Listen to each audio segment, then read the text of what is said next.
The Penguin and Joker 2 have a lot in common. Both projects are led by Batman villains, both take place in Gotham, both are super realistic, and everyone thought they were totally unnecessary projects. Nobody asked for a Joker sequel, except for Warner executives, and nobody wanted a Penguin show before the Batman. But the reception for each project was quite different. The Penguin is breaking records on HBO Max, people are loving it, and it's already in the top rankings of the best superhero series ever. Joker 2, on the other hand, is bombing at the box office. It made less money than Morbius in its first weekend in the US.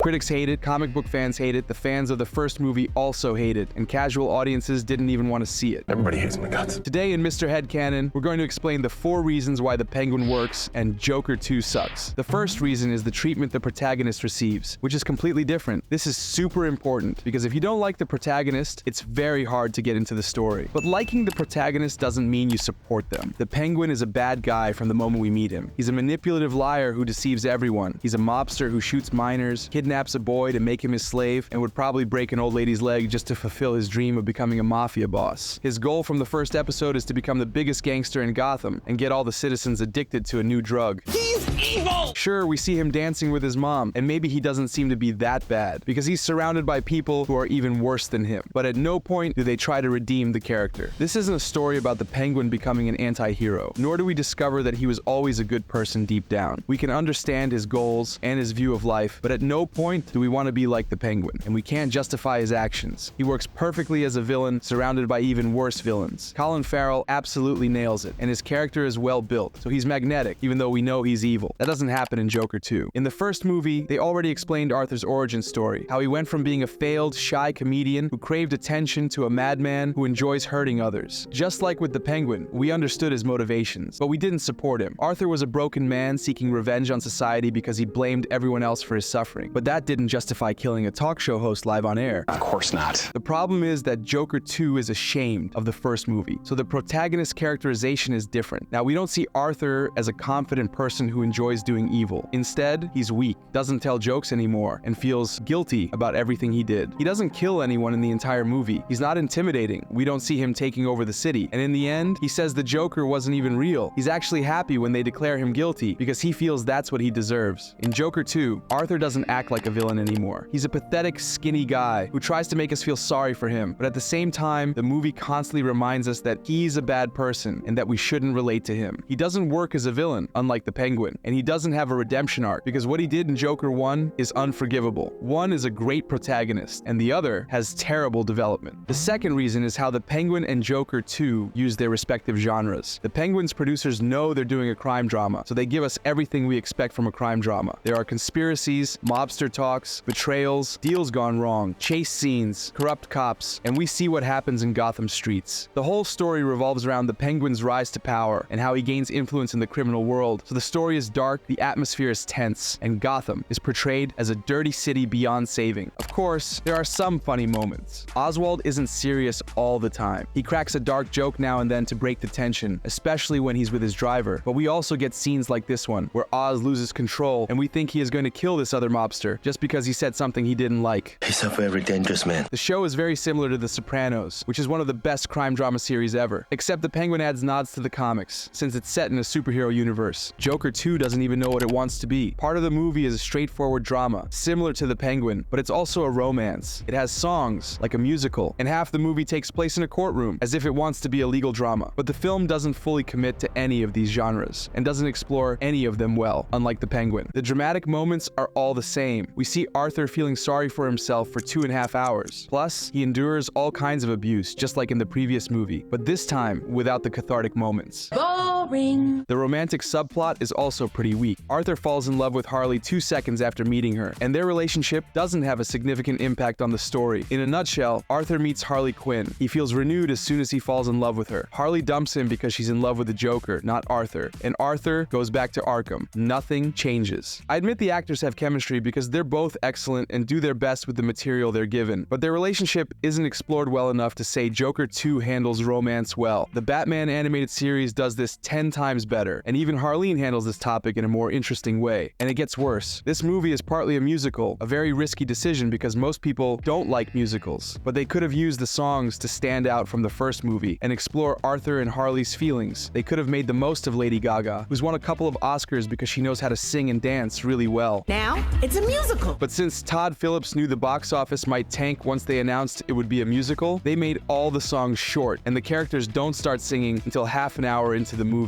There's an entire musical segment shown in the trailers that was cut from the theatrical version. Lady Gaga barely sings. They used only covers instead of original songs that fit the story they were telling, and the songs add nothing to the story. In every song, we hear Arthur and Harley say how much they love each other, which they also say when they're not singing. These scenes are unnecessary, uncreative, and feel forced, as if the movie was embarrassed to be a musical. I've said in previous videos that I don't like this genre, but what I like even less is when a movie feels ashamed of the genre it belongs to. I'm not even going to waste time on the courtroom scenes, because they're just people talking about Arthur, nothing more. Liar Liar is a better legal drama than this garbage. The third reason is world building, which sounds a lot more complicated than it really is. Prove it. Since it's a direct continuation of the Batman, the Penguin makes an effort to expand what we know about Gotham. Remember the mob boss who was killed by the Riddler? Now we meet his children. We see the rest of the family, the Maroni, and we also visit parts of the city that didn't appear in the Batman. This time, we don't see Wayne Manor or the rich neighborhoods, but the lower class areas, where Oswald and Victor grew up, the nightclubs run by the Penguin and other mobsters, and the streets where these people walk every day. The city feels bigger than before. In the Batman, we were told part of the police force was corrupt, and Gordon was one of the few trustworthy men. But here, we see that brought down to the street level, to everyday situations. In the second episode, a detective who's a junkie agrees to work for Sofia Falcone, spying on the other mobsters to spot a double agent. In the third episode, Victor offers a cop money to avoid searching the Penguin's car, which is full of drugs, and the cop accepts like it's no big deal.